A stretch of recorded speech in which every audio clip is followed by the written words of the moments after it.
Hello dear, how are you? And today we are going to discuss about the spherical capacitor. आज के इस lecture में आपसे हम बात करेंगे स्फेरिकल कैपेसिटर है। और उसके पहले आप लोग कमेंट बॉक्स में करके बताइएगा, वीडियो को लाइक करिएगा और शेयर करिएगा, और आप लोग बताइएगा आप लोग की पढ़ाई कैसे चल रही है। और इसके पहले का जो लेक्चर था हमारा, ठीक है, हम स्टार्ट करें क्लास को ज्यादा डिस्कस ना करते हुए। और इसके पहले का जो हमारा लेक्चर था कैपेसिटर का टाइप्स, और उसमें मैंने फिर बात किया था पैरेलल प्लेट कैपेसिटर। तो थोड़ा बहुत हम रिकॉल करवा देते हैं कि जो कैपेसिटर होता है वो हमारी एक प्रकार की ऐसी डिवाइस होती है जो एनर्जी को स्टोर करता है इलेक्ट्रिक फील्ड के फॉर्म में। यूज कहाँ हुआ था? फैन में, टुल्लू मोटर ये सब चालू करने में ना, आपको मैं बताया था। इसके उसका प्रिंसिपल मैंने बताया था। उसके प्रिंसिपल मैंने ये कहा था कि एक कंडक्टर है, अगर इसके कैपेसिटेंस को बढ़ाने तो क्या करना पड़ता है, इसके बगल एक प्लेट रखना पड़ता है, और इस प्लेट के बगल रख देने से क्या होता है कि इंडक्शन मेथड से इसके अंदर नेगेटिव और बाहर क्या हो जाएगा, पॉजिटिव। बट इसको जब आप ग्राउंड से कनेक्ट करा देते हैं तो पोटेंशियल क्या होता है, और कम हो जाता है। और पोटेंशियल को कम करना ही मेन पर्पस होता है कैपेसिटेंस को बढ़ाने का। कैपेसिटेंस को अगर आपको बढ़ाना है तो क्या करिए, पोटेंशियल को कम करिए। यही मैंने किया था कि जब प्लेट को रख देते हैं तो प्लेट के रखने से क्या होगा, वोल्टेज काफी कम हो जाता है, और जब वोल्टेज काफी कम हो जाता है यानी कि इसका मतलब क्या था, वहां पे कैपेसिटेंस बढ़ गया था। ठीक है ना। अब फिर इसके बाद मैंने बताया कि इसका कंस्ट्रक्शन कैसे होता है। कंस्ट्रक्शन में क्या होता है कि दो प्लेटें होती हैं, एक पे जितना प्लस उतना क्या होगा, दूसरे पे माइनस। हालांकि कोई कंडीशन नहीं है, बट हम लोग जो पढ़ेंगे कैपेसिटर के टाइप्स में वो ऐसा ही होगा, जितना प्लस उतना माइनस। बट एक क्रिटिकल कंडीशन नहीं है कि आपको जितना प्लस उतना माइनस हो। कभी कभी Q1 और Q2 भी दिया रहता है, तो वहां पे अभी मैं बताऊंगा, एक नोट भी राइट करवा दूंगा। ठीक है, आप परेशान मत होइएगा, बस आप ध्यान से प्यार से पढ़िए इसका मोहब्बत के साथ। तो हमने कहा था कि दो प्लेटें रहेगा, एक पर प्लस एक पर क्या होगा, माइनस। उनके बीच जो पोटेंशियल बनेगा V1 माइनस V2। और दोनों प्लेटें क्या होती है, स्टैंड पे रखी होगी। कहीं पर भी बट सेट होना चाहिए, दोनों प्लेट स्टैंड पे रहेगा। एक प्लेट हमारा सोर्स से होगा, दूसरा क्या होगा, ग्राउंड से। हर कैपेसिटर के अंदर ऐसा होता है, हर कैपेसिटर के अंदर एक ऐसा होगा, एक सोर्स से दूसरा क्या होगा, ग्राउंड से होगा। और इसके बाद वहां पे पैरेलल प्लेट कैपेसिटर के बारे में बताया था। तो पैरेलल प्लेट कैपेसिटर में क्या होता है बच्चा, दो प्लेट होता है और पैरेलल होता है और कुछ सर्टेन डिस्टेंस पे रखा होता है, बहुत ज्यादा यूज होता है। और वहां पे उसकी कैपेसिटेंस का फार्मूला आया था capital C equal to capital K upon not A upon D। तो वहां पे कंक्लूजन आया था C प्रोपोर्शनल K और C प्रोपोर्शनल A और C प्रोपोर्शनल 1 अपॉन D, जो कि आपके बहुत इंपॉर्टेंट है। आपको अगर उसको नहीं देखो ना, प्लीज जाके देखिए, वो लेक्चर आपके लिए बहुत इंपॉर्टेंट है, वो एग्जाम में आता है। ये उतना इंपॉर्टेंट जितना चाहिए, ठीक है, लेकिन वो बहुत इंपॉर्टेंट है, उससे यार क्वेश्चन बनता है, क्वेश्चन बनेगा। इसलिए मैं क्या करूंगा, एक लेक्चर अलग से लेकर आऊंगा न्यूमेरिकल्स का, उसमें बढ़िया बढ़िया मैं न्यूमेरिकल्स बताऊंगा। ओके, तो आज हम बात करते हैं स्फेरिकल कैपेसिटर। नाम ही है स्फेरिकल कैपेसिटर, यानी कि ऐसा होगा कुछ कि इसमें स्फीयर का मैटर चल रहा होगा। बिल्कुल सही बात है, आपने सही जो सोचा, ठीक है, सही सोचा है। स्फेरिकल कैपेसिटर में क्या होता है कि दो कंसेंट्रिक हॉलो कंडक्टर स्फीयर रहते हैं। देखो मैं यहाँ पे राइट कर चुका हूँ सब कुछ पहले से, बिकॉज जैसे टाइम लॉस ना हो। It consist two concentric hollow spherical conductor, यानी कि आपके पास दो कंडक्टर होगा, उसका शेप कैसा होगा, स्फीयर की तरह होगा। कैसा कंडक्टर होगा, स्फीयर कंडक्टर होगा। ठीक है, और उनकी जो रेडियस होती है small A and small D. देखो एक कंडक्टर हॉलो स्फीयर यहाँ पे, एक हॉलो स्फीयर यहाँ पे। कंडक्टर है यानी कि कुछ सेल की तरह समझ सकते हैं। किसकी तरह, सेल की तरह समझ सकते हैं। क्लियर होगा। अब इसका जो रेडियस है छोटे वाले का स्मॉल ए, बड़े वाले का क्या है, स्मॉल ए। अब देखो ये जो कार की हेल्प से, कार की मदद से एक किससे कनेक्ट हुआ है, इलेक्ट्रिक सोर्स से। ये हमारा किससे कनेक्ट हो गया, इलेक्ट्रिक सोर्स से। और जो इसके बगल है, जो इसके बगल है वो किससे कनेक्ट हुआ है, ग्राउंड से। ये ग्राउंड है, धरती में। अब वही प्रोसेस है यार, आपको पता है कि इससे हम क्या देंगे, इसको प्लस चार्ज, तो प्लस कहां फैलेगा, बताओ, इसके बाहर फैल गया। अब इंडक्शन मेथड से क्या होगा, इसके अंदर नेगेटिव हो जाता है और बाहर क्या हो जाएगा, पूरा का पूरा ऐसे पॉजिटिव बना था, पूरा क्या बना था, पॉजिटिव। बट बाहर वाला किससे कनेक्ट है, देखो ग्राउंड से। तो ग्राउंड से क्या करेगा, इलेक्ट्रॉन फर फर फर फर भागेगा किसके पास, सरफेस पे चिपकेगा, और सरफेस चिपके क्या करता है, चिपक के इसको हटा देगा, उसको छुपा देगा, पता ही नहीं चलेगा। ठीक है, ओके, हाँ। तो ये प्लस हो गया, ये क्या हो गया, माइनस। तो अब आपको पता है कि सर जब एक प्लस एक माइनस तो इलेक्ट्रिक फील्ड ऑब्वियसली जनरेट होगा। देखो यहाँ पे इसके अंदर क्या हो रहा है, इलेक्ट्रिक फील्ड जनरेट हो रहा है। तो जब इलेक्ट्रिक फील्ड जनरेट होगा तो इसके अंदर पोटेंशियल भी होगा। पोटेंशियल इलेक्ट्रिक फील्ड कहां से आएगा भाई, तो पोटेंशियल होगा। तो मैंने क्या किया, इस प्लेट पर पोटेंशियल चेक करना चाहा, इस प्लेट में किसी भी पॉइंट पे। तो फार्मूला क्या कहता है, V equal to V1 plus V2। Conductor पे जो होगा V इक्वल टू क्या हो जाएगा, V1 प्लस V2। तो V1 क्या होगा एक बार प्लस की वजह से, V2 क्या होगा एक बार माइनस की वजह से।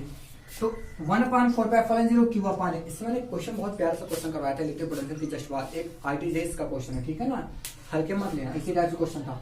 1/4π0 क्यू अपान ए हो गया और प्लस, अब देखो ये बड़ी की वजह से क्या होगा, रेडियस क्या होगा बी, तो 1/4π0 माइनस क्यू अपान बी। फार्मूला होता है यार, फार्मूला होता है कि अगर एक आपका जो चार्ज है पॉइंट चार्ज दिख रहा हो, बिल्कुल भाई पॉइंट चार्ज ही है, अगर इसको मैं पीछे मिलाना चाहूंगा तो जान तो पता है कहां जाएगा, सब का सब कहां जाएगा, सेंटर से ही लगता है। तो इस ऐसा अपीयर्स होगा ना कि जो पूरा का पूरा चार्ज हमारा कहां पे है, सेंटर पे है, तो पॉइंट चार्ज के जैसा दिखेगा मेरे दोस्त, कैसा दिखेगा, पॉइंट चार्ज की वजह जैसा, ठीक है ना।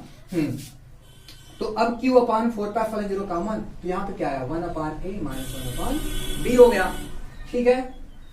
अब देखो इसको नीचे लेकर आओ, Q को कहां लाओ, नीचे, तो जब Q को नीचे लेकर आओगे क्या हो जाएगा, V/Q इज इक्वल टू 1/4π0, ये कहां जाएगा, यहां भाग के V माइनस से दोनों चिपक जाएंगे। जब चिपक गए तो अब इनको उलट दीजिए, ऐसे चिपके हैं, इनको ऐसे था, ऐसे कर दो, ऐसे था, ऐसे कर दो, उल्टेंगे तो क्या हो जाएगा, Q/V is equal to 4π0 AB/B minus से। ये किसका फार्मूला है, कैपेसिटेंस का फार्मूला है ना, तो कैपेसिटेंस इक्वल टू क्या हो गया 4π0 AB/B माइनस ए। तो ये बहुत प्यारा सा प्रूविंग है, बहुत इजी वे से समझाया मैंने, इतना आसान नहीं मिलेगा, ठीक है भैया। आपको मैं फिर से समझा देता हूं एक बार। तो ये क्या था, स्फेरिकल कैपेसिटर। स्फेरिकल कैपेसिटर में क्या होता है, दो कंसेंट्रिक स्फीयर होते हैं, कंडक्टर होता है और दोनों का सेंटर एक ही होता है, और इसमें से क्या होगा, एक सोर्स से होगा, दूसरा किससे होगा, ग्राउंड से। तो अब यहां से प्लस देंगे तो प्लस फैल जाएगा, यहाँ पे अंदर क्या होगा माइनस, बाहर भी क्या होता है प्लस, बट किससे कनेक्ट है, ग्राउंड से। ग्राउंड क्या होगा, इलेक्ट्रॉन भागे के चिपका के छुपा देगा, खत्म हो गया प्लस। तो इलेक्ट्रिक फील्ड पैदा हो गया, इलेक्ट्रिक फील्ड क्या हो गया डियर, पैदा हो गया। तो पोटेंशियल देखो निकाला मैंने 1/4π0 Q/A plus 1/4π0 minus Q/V। Okay, समझ में आई इतनी बात। अब Q/4π0 का मान कर दो, 1/A माइनस 1/V आ गया। भाई क्या करना था, एलसीएम नहीं लेना है, क्या लेना है, एलसीएम लेना है। हमें नहीं आता एलसीएम लेना, आप लोग को आता होगा, आता है, क्यों नीचे लाओ 1/4π0 B माइनस A/AB, उलट दो, इसको क्या कर दो, उलट दो, तो Q/V is equal to 4πε0 AB/B minus A. तो ये था कैपेसिटेंस का फार्मूला, ठीक है। आई थिंक ओके स्टूडेंट्स, तो अब हम बात करते हैं सिलेंड्रिकल कैपेसिटर के बारे में, कि सिलेंड्रिकल कैपेसिटर कुछ कैसा होता है उसके बारे में समझते हैं। ओके, तो प्लीज क्या करिए, इसको नोट करिए, फिर हम बात करते हैं सिलेंड्रिकल कैपेसिटर के बारे में। हाँ तो बच्चों लोग इसको बहुत ध्यान समझिएगा, ये सिलेंड्रिकल कैपेसिटर वास्तव में बहुत थोड़ा डिफिकल्ट है, ठीक है। सिलेंड्रिकल कैपेसिटर, सिलेंड्रिकल वास्तव में थोड़ा इसका डिफिकल्ट प्रोसेस है, बहुत उतना डिफिकल्ट नहीं, मैं आपको प्यार समझाऊंगा, बिल्कुल आप समझ लेंगे, ठीक है ना, कहीं पर भी दिक्कत नहीं होगा।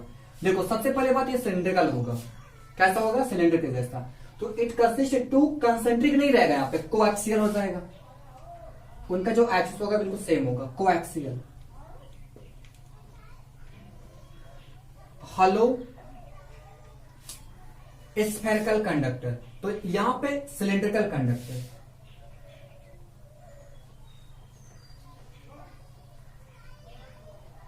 थोड़ा दूर लिख देते हैं, सिलेंड्रिकल कंडक्टर।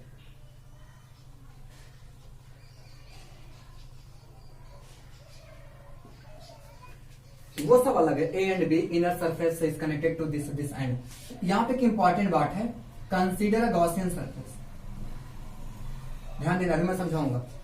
चलो इसको पहले देखते हैं, ध्यान से हम क्या करते हैं कि यहां पर देखो एक सिलेंडर देखो यहां पर दिख रहा है, अंदर देख रहे हैं ना, इसकी रेडियस कितनी है, स्मॉल है, और बिल्कुल जैसे इसके बाहर एक्सिस सेम है, देखो एक्सिस सेम है, उसके बाहर एक सिलेंडर और दिख गया, उसकी रेडियस क्या है, स्मॉल बी है, ठीक है। अब हम क्या करते हैं, इसी में एक गॉसियन सरफेस सपोज कर लेते हैं, कितने डिस्टेंस, कितने रेडियस का, आर रेडियस का, देखो रेडियस कितनी है, आर रेडियस का एक गॉसियन सरफेस, इस तरीके से जो डॉटेड लाइन देखी गई है, ये क्या है, गॉसियन सरफेस है। तो कंसीडर गॉसियन सरफेस,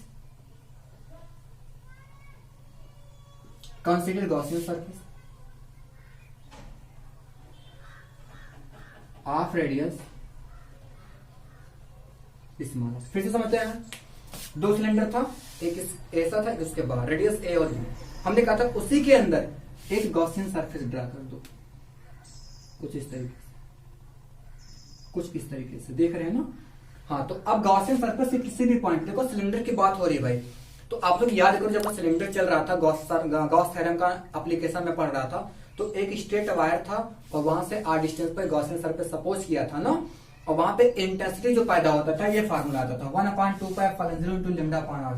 आप लोग को याद होगा कि गॉसियन सर्कल से अगर सिलेंड्रिकल हो तो आर पॉइंट पे जो था इंटेंसिटी ऑफ इलेक्ट्रिक फील्ड वो इक्वल टू 1/2π × λ/r था। अब यहां पे था देखो आर डिस्टेंस पर, प्रॉब्लम हो जाता है कभी कभी, टेक्निकल प्रॉब्लम, कभी कैमरा नहीं चलता, कभी कुछ प्रॉब्लम आ जाता है ना, थोड़ा बहुत ब्रेक होना पड़ता है, तो आप डोंट वरी, टेंशन मत लीजिएगा, अच्छे समझ लीजिए। हमने क्या कहा था कि आर डिस्टेंस पर जो इलेक्ट्रिक फील्ड ये आया था, तो अब हम क्या कर रहे हैं कि ए एंड बी यानी कि सिलेंडर की भी, जैसा आप कह सकते हैं कि जो सिलेंडर था उसके अंदर ए से बी के बीच में मैं निकाल रहा हूं इलेक्ट्रिक पोटेंशियल। तो आपको पता है यार इलेक्ट्रिक पोटेंशियल को हम कुछ इस टर्म में राइट कर सकते हैं। डिस्टेंस क्या है ए से बी, देखो ए से कहां तक बी, ध्यान देना यहां से ए और बी इन्हीं के बीच में क्या करना था, इलेक्ट्रिक पोटेंशियल को चेक करना है। V equal to integration A to B vector D R vector D R. अच्छा, यहां पे जब कहीं पर भी आप इलेक्ट्रिक पोटेंशियल निकालेंगे तो डी आर हमारा कहां होगा, आउट होगा, डी आर कहां होगा, उस तरफ। लेकिन इलेक्ट्रिक फील्ड देखो ऐसे प्लस इधर आ रहा है, कैसे आ रहा है, देखो इलेक्ट्रिक फील्ड जो है अंदर है और डी आर हमेशा बताओ कहां जाता है भाई, आप अगर यहाँ पे डी आर की बात करो, डी आर कहां जाता है हमेशा बाहर, डी आर कहां गया बाहर, लेकिन इलेक्ट्रिक फील्ड कहां जा रहा है सब अंदर की ओर। देखो ये इलेक्ट्रिक फील्ड इधर है, ध्यान से मैं यहां पर समझा रहा हूं थोड़ा इस तरीके से, यहां पे इलेक्ट्रिक फील्ड इस पॉइंट पे अगर मैं बात कर दूं तो ये हमारा इलेक्ट्रिक फील्ड हो गया, और यहां पे डी आर इस तरीके से हो गया। तो अब यहां पे थीटा का कितना एंगल बन रहा है, 180 डिग्री। इतनी बात समझ में आया कि नहीं आया, तो प्लीज यार इसको नोट करिए, फिर इसके बाद आगे हम बताते हैं। 1 2 3 4 5 6 ओके।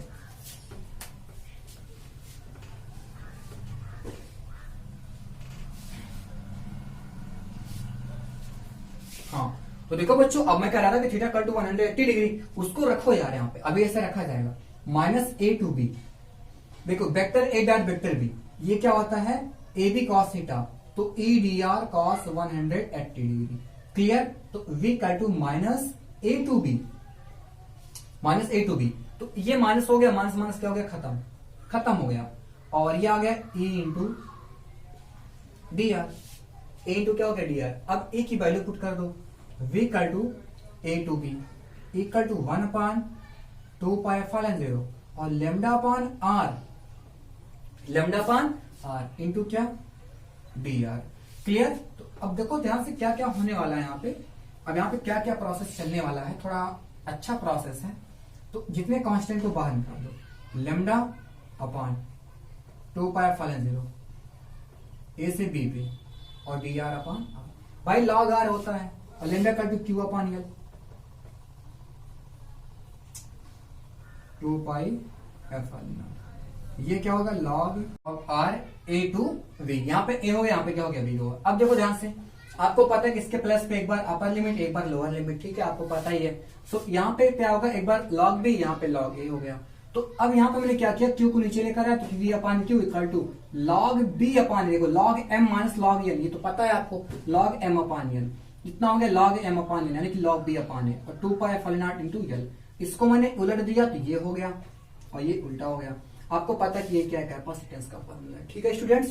तो ये था सिलिंड्रिकल कैपेसिटर के बारे में, और अगर आपको कोई प्रॉब्लम हुआ होगा तो देन यू कैन कमेंट, आपके लिए कमेंट बॉक्स खुला पड़ा है, आप उसमें कमेंट करके बता सकते हैं कि हाँ सर नहीं समझ में आया है, ठीक है। और हम उम्मीद करते हैं कि वीडियो को आप शेयर करते हैं, अच्छे से पढ़ते होंगे, और अगर कोई प्रॉब्लम हो तो बताइएगा।